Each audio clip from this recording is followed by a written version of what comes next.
जदुपुर बहुचर्चित नाबालिका परी हत्याकांडर राय आज प्रकाश पाई। अभियुक्त को 20 वर्ष जेल दंड हेबा सहित 6000 टंका जरिमाना करा जायछि। 6000 टंका दे न पारिले आउ 1 वर्ष जेल दंड भोगिबे बोली आज चिल्ड्रेन कोर्ट राय दैछंती। एही मामला रे एसआईटी रो आईनजीवी चित्तरंजन कानूनगो और नयागढ़ सरकारी आईनजीवी अनुवार मल्लिक केस परिचालना करथिले। सूचना अनुसार नयागढ़ सदर थाना अंतर्गत जदुपुर गाँव में घटीथिला एही घटना।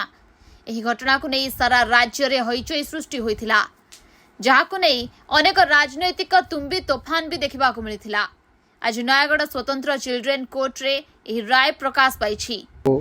नयागढ़ सदर थानार जदुपुर मौजार जो 20 मसीह गोटे 5 वर्षर झील को हत्या कराइला तार आज राय प्रकाश पाइला। एवं से केसटा आपण मैंने समस्ते जानते से ये केस डिटेक्शन हो पार नाला प्रथम जो तदंत होता कारण 14/7/20 तारीख में झीटी मिसिंग होता रिपोर्ट दिया थाना एवं 23/7/20 प्राय तार 9 दिन पर तार डेड बॉडी गोटे पोखरी पाखे लुचा जाता बेले गोटे बस्तार देखागला।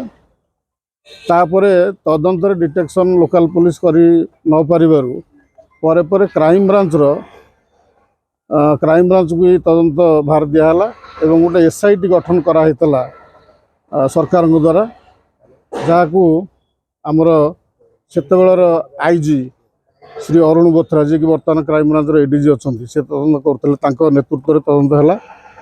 एवं तदंत बेले सी बहुत साइंटिफिक एविडेंस आउ इलेक्ट्रोनिक एविडेंस अन्य बहुत पारिपार्श्विक तथ्य कारण ए किसी डायरेक्ट एविडेंस नाला कि आखि देखा लोक अपराधर नॉर्मली न था रेप मर्डर रे। तेणु सबु प्रकार तदंत करी साइकोलॉजिकल एक्सपर्ट मान को माने एंगेज कराइला एवं साइंटिफिक एविडेंस पर्याप्त परिमाण में से नहीं तापर सबू कथा को आधार कर चार्जसीट दिखाला क्राइम ब्रांच तरफ।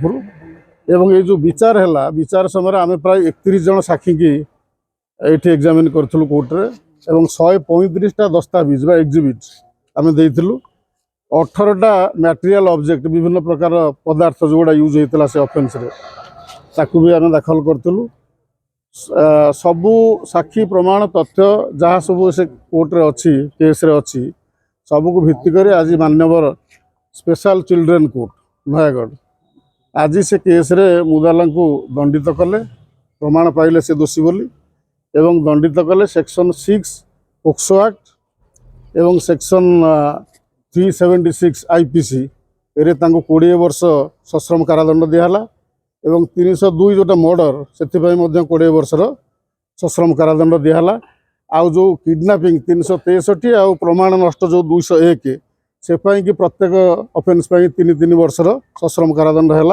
एवं जदि से जोरिमाना भी से जोरिमाना जदि भी नदेवे तापे आउ वर्षे डिफॉल्ट क्लोज रे आउ वर्षे जेल जीवे। तेणु ये केस जो राय प्रकाश पाई सत्यर जय होइछि।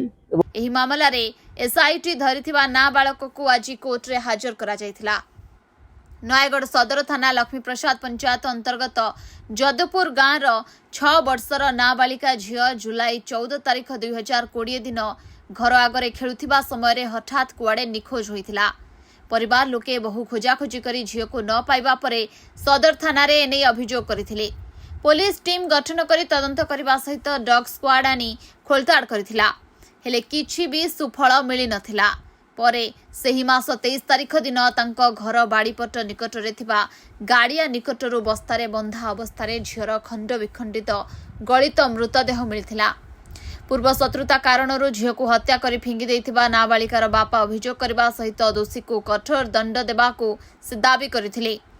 हत्याकारी को धरिबा दाबी रे परिवार, ग्रामवासी एवं विभिन्न राजनीतिक दल क्राइम ब्रांच तदंत दाबी करथिले, हेले न्याय न मिलिबारु नाबालिकार बापा और मां उभय नवेम्बर 24 2020 तारीख रे विधानसभा सम्मुख रे आत्माहुति देबाकू उद्यम करथिले।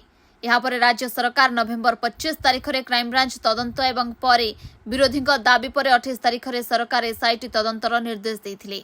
वरिष्ठ आईपीएस अरुण बोथरा तांको नेतृत्व में 5 जणिया टीम यार तदंत करी सही गाँव अभियुक्त को डिसेम्बर 20 तारीख रे गिरफ करिथिला। तेज अभियुक्त को पचराउचरा पर से ही नाबालिका को दुष्कर्म उद्यम करने सहित धरा पड़ भय हत्या करथिबा स्वीकार करथिबा बोथरा गणमाध्यम को सूचना देथिले। एसआईटी चाइल्ड कोर्ट रे 17 फेब्रुआरी 2021 रे 480 पृष्ठार चार्जसीट दाखल करथिला। एथिरे 85 जन को साक्षी रखा जायथिला।